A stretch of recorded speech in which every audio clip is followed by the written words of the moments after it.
Good morning दोस्तों। आज की कहानी है रोज़गार पर।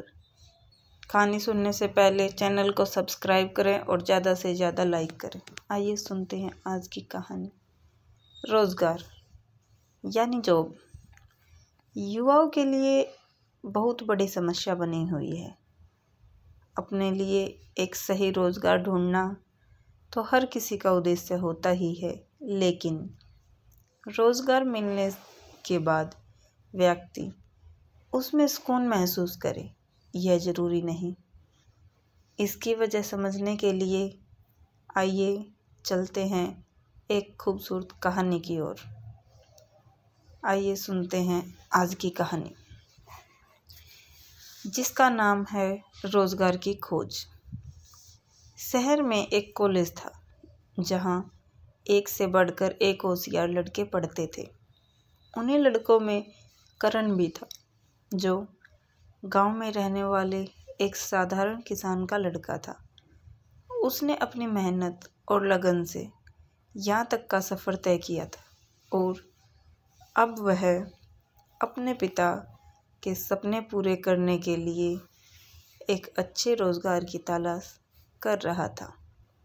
वह एक योग्य छात्र था, इसीलिए उसे कई जगहों से रोज़गार के अवसर आ चुके थे, लेकिन वह रोज़गार चुनने का ऐसा कोई पैमाना नहीं जानता था जिससे लंबे समय तक अपने काम में आनंदित रहा जा सके। सभी की तरह उसने भी पैसों को महत्व देते हुए सबसे अच्छी तनख्वाह वाली नौकरी का चयन कर लिया और उसी कंपनी में अपनी सेवाएं देने लगा।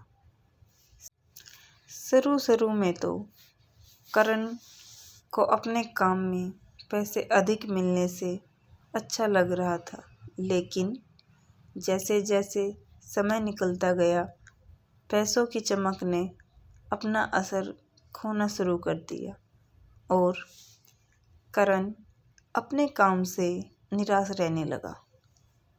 करण ने कुछ ही सालों में अपने घर के हालातों को बेहतर बना दिया था, लेकिन फिर भी वह अपने काम में मन नहीं लगा पा रहा था। रोज़ सुबह ऑफिस जाना और शाम को घर आना, यही उसकी ज़िंदगी का आधार था। करण के पास बहुत से रोज़गार के अवसर थे, लेकिन किसी भी जगह उसे पैसों के अलावा और कोई मोटिवेशन नज़र नहीं आ रहा था। एक दिन करण अपने ऑफिस से अचानक अपनी कार लेकर अकेले ही घूमने निकल जाता है। कुछ घंटों के सफ़र के बाद वह एक गांव के पास रुकता है, जहां उसे खूबसूरत फलों का बागान दिखाई देता है। वह बागान के अंदर घुस जाता है। अंदर उसे एक व्यक्ति पेड़ों में पानी डालते हुए दिखाई देता है।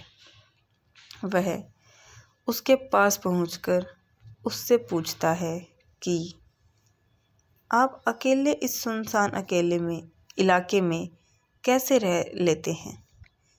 वह व्यक्ति बुजुर्ग था। उसने मुस्कुराते हुए कहा कि तुम्हें लगता है मैं यहाँ अकेला हूँ, तो तुम्हारी गलतफहमी है। ज़रा नज़र उठाकर देखो, चारों तरफ तुम्हें पक्षियों के मधुर गीत सुनाई देंगे। उड़ती हुई तितलियाँ खूबसूरती बिखेरती नजर आएंगी और बंदरों की शरारत तुम्हें हंसने पर मजबूर कर देगी। और यही मेरी दुनिया है, जहाँ मैं कभी अकेला महसूस नहीं करता। करण को लगा कि शायद इस व्यक्ति को कोई रोज़गार नहीं मिला होगा, इसलिए मजबूरी में आकर यहाँ खेती कर रहा है। इसीलिए उसने पूछा कि आप कहाँ तक पढ़े हैं। लेकिन जैसे ही उस व्यक्ति ने अपनी शिक्षा का परिचय देना शुरू किया, करण की बोलती ही बंद हो गई। दरअसल वह व्यक्ति विश्व के सबसे बड़े कॉलेज से शिक्षित था और दुनिया की सबसे बड़ी कंपनी में कई सालों कार्य के अनुभव के बाद यहाँ पहुँचा था। करण को उस व्यक्ति की काबिलियत देखकर यकीन ही नहीं हुआ। उसने जिज्ञासा भरी निगाहों से उनकी तरफ देखते हुए कहा, आपको नहीं लगता कि आपने अपनी पढ़ाई को खेती में लगाकर बर्बाद कर दिया? दोस्तों, कहानी में आगे जाने से पहले कहानी को लाइक करें। करण उनसे बात कर ही रहा होता है कि उसी दौरान सरकारी विभाग से कुछ कर्मचारी भी यहाँ पहुँच जाते हैं और वह किसान के कार्यक्रम के लिए विशेष अतिथि के तौर पर उस व्यक्ति को आमंत्रित करने आए होते हैं। करण को ताज्जुब होता है कि एक मामूली से किसान को विशेष अतिथि के तौर पर क्यों बुलाया जा रहा है। यह व्यक्ति करण के लिए पहेली बनता जा रहा था। सरकारी कर्मचारियों के जाते ही करण ने उससे हाथ जोड़कर कहा कि आप बताइए ना, आप बताइए आप कौन हैं?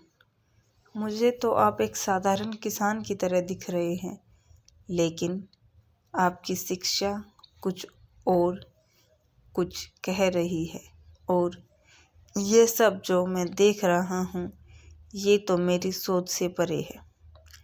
करण को परेशान देखकर उस व्यक्ति ने अपना परिचय देते हुए कहा कि मैं एक अंतर्राष्ट्रीय कंपनी का मालिक हूँ।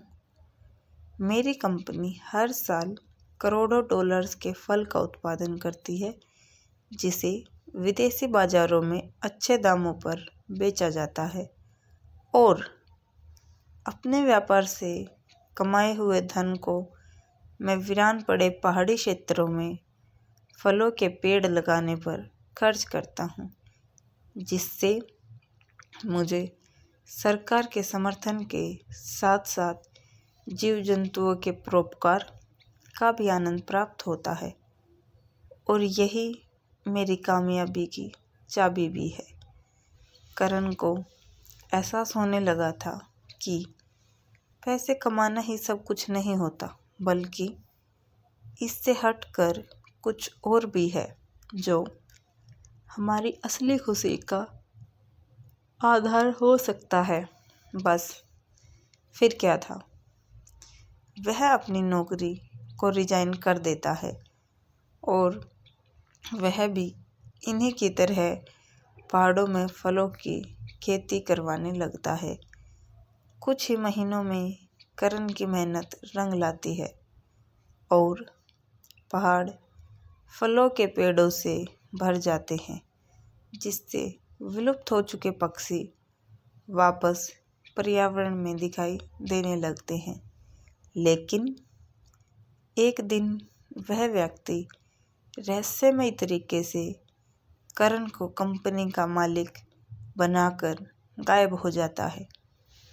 करण ने उनके जाने के बाद उन्हें खोजने की बहुत कोशिश की, लेकिन आज तक उनका कोई पता नहीं चला। करण आज भी पूरी जिम्मेदारी से वही कंपनी संभाल रहा है।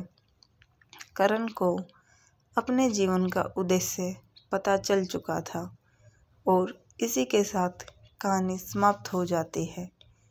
आज की कहानी में इतना ही।